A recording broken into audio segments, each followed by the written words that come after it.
E aí, galera, tudo bem? Aqui, professor Danilo de Física, para fazer a resolução de algumas questõezinhas para vocês. A gente vai abordar nessa primeira questão o assunto de termologia. A gente vai trabalhar com dilatação térmica.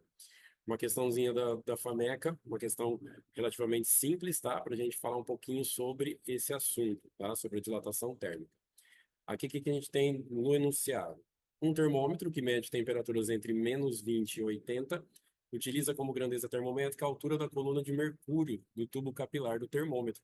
Considere o coeficiente de dilatação volumétrica do mercúrio igual a 1,8, 10 a menos 4, e que quando o termômetro indica -20, o volume ocupado pelo mercúrio nesse termômetro seja 0,4 centímetros cúbicos. Expressando a dilatação do vidro, o volume do tubo capilar do termômetro entre as marcações de -20 e 80 é D. Então, olha só o que que nós temos. Esse termômetro a que ele se refere, ele utiliza como grandeza termométrica a coluna de mercúrio de um capilar. Então, você tem mais ou menos assim: você tem um fino tubo, que a gente chama de capilar. Normalmente, na base dele pode ter um espacinho um pouquinho maior. E ele tem um volume inicial de mercúrio, ele é preenchido com um volume inicial de 0,4 centímetros cúbicos. Então, isso daqui seria considerado um volume inicial para esse termômetro, certo? De 0,4 centímetros cúbicos. Isso na temperatura de -20 graus Celsius. Então, um termômetro utilizando a escala termométrica graus Celsius. Conforme a temperatura vai aumentando, a coluna de mercúrio, ela também vai aumentando, ela vai dilatando, ela sofre dilatação térmica até a temperatura de 80, que é o que se refere aqui no texto.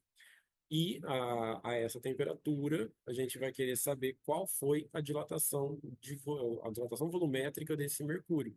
Então, olha na pergunta.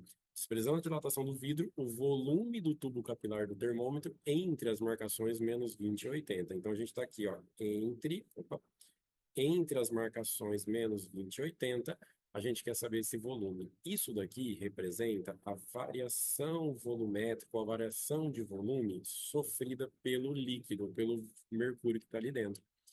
Como que a gente vai calcular isso? Existem as equações de dilatação térmica, né? A gente basicamente conhece três dilatações, a gente tem três dilatações, que é a dilatação linear, a superficial e a volumétrica. A dilatação linear, a gente calcula ela normalmente com a variação de comprimento, então, comprimento inicial, alfa, e variação de temperatura, sendo que esse alfa representa o coeficiente de dilatação e o ΔT, variação de temperatura. Isso daqui é a dilatação que a gente chama de linear. Temos a dilatação superficial, que é aquela que relaciona área. Então, você tem uma área inicial, beta, e variação de temperatura. Então, essa daqui é a superficial. E tem a dilatação volumétrica, que é aquela que relaciona o volume. Então, você tem a dilatação volumétrica com uma equação de V0, que é o volume inicial, gama, que é o coeficiente de dilatação, e a variação de temperatura. Essa é a volumétrica. Percebam que a gente tem aqui três equações muito parecidas, tá? A única diferença entre elas, basicamente a diferença entre elas aqui, fica nesses coeficientes e no que elas estão medindo. Você tem a relação entre esses coeficientes, ela pode ser feita a partir dessa equaçãozinha super simples. Alfa, beta, gama, você divide todo mundo. 2, 3, e iguala as equações. Então, a partir daqui, você consegue uma conversão de uma coisa em outra. O exercício, ele está falando de uma dilatação do tipo volumétrica. Como é que a gente sabe disso? Porque ele está falando de volume, ó, volume ocupado, volume do tubo capilar. Então, a gente está trabalhando com essa terceira equação que nós temos aqui. Então, se eu vou fazer o cálculo, eu uso ela, ΔV, V0, gama delta T, para calcular essa dilatação volumétrica. Dilatação volumétrica é a diferença entre o -20 e 80, né? A diferença de volume. Então, é isso que a gente está procurando. O V0 é o 0,4, que é o volume inicial na temperatura inicial. Então, esse valor de V0 está aqui, ó, apresentado aqui nesse termo. Esse gama é o coeficiente, e aí dá uma olhadinha, sempre olhando ver que tipo de coeficiente ele está te dando.